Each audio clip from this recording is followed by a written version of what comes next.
ठाकरे बंधू एकाच चिन्हावर निवडणूक लढणार. जागा वाटपाचं काय ठरलं? मनसे नेत्याचा मोठा खुलासा. आगामी मुंबई महापालिका निवडणुकीच्या अनुषंगाने सर्वच राजकीय पक्ष जोरदार कामाला लागले आहेत. या निवडणुकीच्या पार्श्वभूमीवर राज ठाकरे आणि उद्धव ठाकरे यांच्या युतीची चर्चा सुरू आहे. यातच दोन्ही ठाकरे बंधूंच्या भेटीगाठी वाढल्या आहेत. उद्धव ठाकरे यांनी गुरुवारी 27 नोव्हेंबर राज ठाकरे यांची भेट घेतली.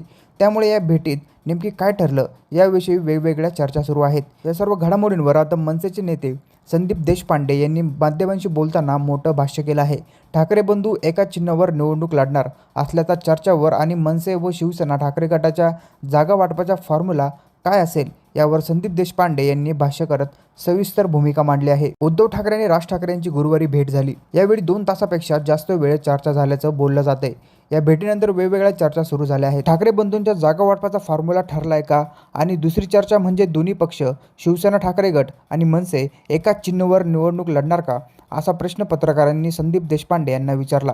यावर बोलताना संदीप देशपांडे म्हणाले की मला असं वाटतं की संक्रांत ही 14 जानेवारीला असते. त्यामुळे आतापासून लोकांनी पतंग उडवू नये. या सर्व चर्चा ज्या आहेत त्या चर्चा पतंगबाजीच्या चर्चा आहेत. काय चर्चा झाली ते उद्धव ठाकरे आणि राज ठाकरे यांना माहीत आहे. त्यांच्यात काय चर्चा झाली आपल्याला कोणाला माहिती नाही. पण मी एवढं नक्की सांगू इच्छितो की अजून संक्रांतीला वेळ आहे.